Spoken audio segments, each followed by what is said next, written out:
یہ حد تو ہو گئی ہے جناب اسپیکر. مجھے بتائیں اسٹینڈنگ کمیٹیز کس لیے بنائی جاتی؟ یہاں کے پارلیمانی امور کے وزیر صاحب مجھے بتائیں, یہاں آپ کے سینئر پارلیمنٹیرین بیٹھے ہیں, ان سے بتائیں کہ کبھی ایسا ہوا کہ نہ تو آپ نے اسٹینڈنگ کمیٹی میں بھیجا اس کو, نہ اس پر بحث ہوئی, نہ کسی کا مائک دیا گیا, ایک لفظ بولنے کی اجازت نہیں تھی اپوزیشن کو. آپ خود سوچیں جناب اسپیکر, کیا ہم اس ایوان کے ساتھ انصاف کر رہے ہیں؟ کیا ہم پاکستان کے 22 کروڑ لوگوں کے ساتھ انصاف کر رہے ہیں؟ کیا ہم اپنی تصدیق خود نہیں کر رہے؟ کیا ہم اپنی نفی خود نہیں کر رہے؟ کیا ہم اس سارے سسٹم کو نگیٹ نہیں کر رہے؟ کس لیے؟ کون سی قیامت برپا تھی؟ میں پوچھتا ہوں ڈیفنس منسٹر یہاں پر موجود, باقی سینئر وزراء یہاں پر بیٹھے ہوئے تھے, کس طرح آپ نے الاؤ کر دیا یہ؟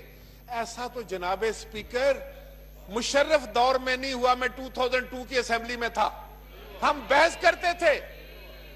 جنرل ضیاء الحق کی اسمبلی میں نہیں ہوا. تو یہ کیا ہو رہا ہے؟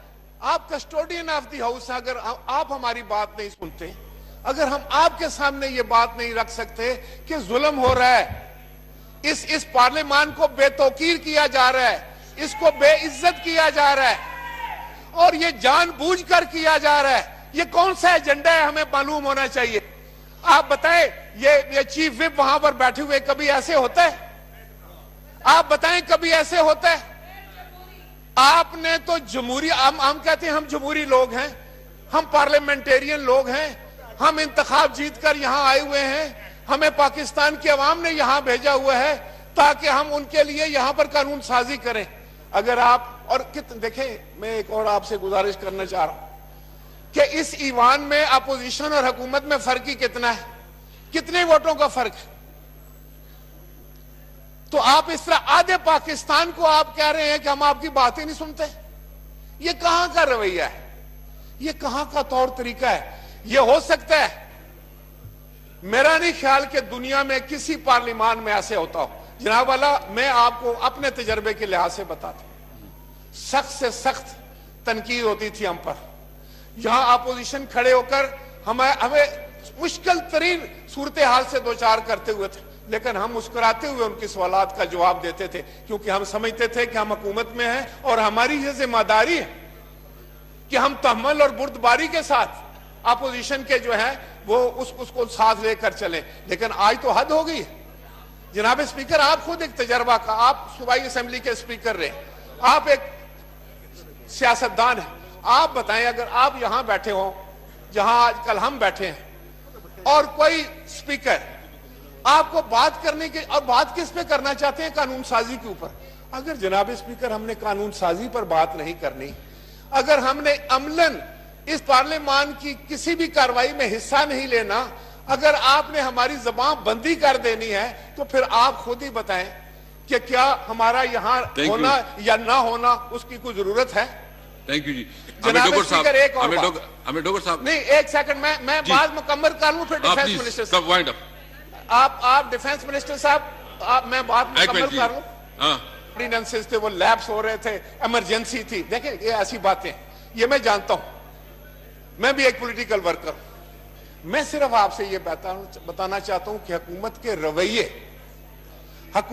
رویوں سے حالات ملک کے بدلتے ہیں یا سنورتے ہیں. حکومت کے رویے جو ہیں وہ اثر انداز ہوتے ہیں پاکستان کے عام شہری کی زندگی میں. جناب اسپیکر, کیا یہ حکومت کا رویہ نہیں ہے؟ اگر ہر بات پارلیمان میں ہو سکے, اگر ہماری زبان بندی یہاں نہ ہو, اگر ہر معاملہ, ہر مشکل, ہر مسئلہ ادھر ڈسکس ہو, تو پھر کیا جناب والا یہ ہزاروں لاکھوں لوگ جو ہیں وہ اسلام آباد میں دھرنا دے کر بیٹھتے؟ نہیں. آپ نے خود اپنے رویوں سے, آپ, تھینک یو جناب اسپیکر, مجھے بات ختم کر, جناب اسپیکر میں کنکلوڈ کر, میں کنکلوڈ, بات مکمل تو دیتے ہیں, میں ایک اچھی بات کروں. جناب اسپیکر, میں اس ہاؤس کی بہتری کے لیے بات کر رہا ہوں, مجھے دکھ ہے, میں اس لیے بات کر رہا ہوں. جناب اسپیکر, یہ جو دانشگاہ ہے 22 کروڑ لوگوں کی, یہ ہمارے پاکستان کی عوام کی جذبات, ان کے خیالات, ان کے احساسات کی اماج گاہ ہے. یہاں آ کر ہر مسئلہ ڈیبیٹ ہونا اور اس کو ڈسکس ہونا ہے, یہ کیسے ہو سکتا ہے؟ کہ یہاں سے وزیر اعظم کھڑے ہو کر کہیں اور اشتعال دلائیں اپوزیشن کو کہ جاؤ، تم میں کسی میں اتنی قوت ہے، طاقت ہے تو جاؤ ایک کنٹینر لاؤ، میں تمہیں کنٹینر دیتا ہوں تو ڈی چوک میں آ جاؤ۔ تو آج کیا ہوا؟ آج آپ خود مارے مارے پھر رہے ہیں جناب اسپیکر، آپ کے کندھوں پر ذمہ داری ڈالی جا رہی ہے، یہ کیسی بات؟ دیکھیں میں آپ کو یہ میں اس لیے کہہ رہا ہوں کہ آج ہم جو کچھ کہیں گے، آج جو کچھ ہم کریں گے کل ہمیں کاٹنا پڑے گا۔ یہ کون سے آرڈیننسز ہیں جناب والا؟ مجھے یہ بتائیں کہ آپ نے یہ قانون سازی کر کے، ایک منٹ، آپ نے یہ قانون سازی کر کے خود صوبائی خود مختاری پر بھی ایک چرکا لگا دیا، شاید علم نہیں آپ کو۔ یہ مجھے بتائیں کہ جیل مینول جو ہے وہ صوبائی میٹر ہے یا وفاق کا میٹر؟ بتائیں جناب، آپ چیف منسٹر رہے کھٹک صاحب، کہ جیل مینول جو ہوتا ہے وہ صوبائی معاملہ ہے یا وفاق کا ہے؟ آپ کیسے ڈکٹیٹ کر سکتے ہیں کسی صوبے کو کہ آپ کسی قیدی کو کیسے رکھیں؟ کہاں کی قانون سازی ہے یہ؟ تھینک یو جی، کہاں کی قانون سازی ہے؟ راجہ صاحب تیسری بات جو میں آپ کو بتانے جا رہا تھا، میں چاہتا ہوں کہ آپ کا میں شکریہ ادا کرنا چاہ رہا ہوں آخر میں جناب اسپیکر، اس کے بعد آپ کر لیں گے سر۔ جناب اسپیکر، عامر ڈوگر صاحب پلیز، جناب عامر ڈوگر۔ بہت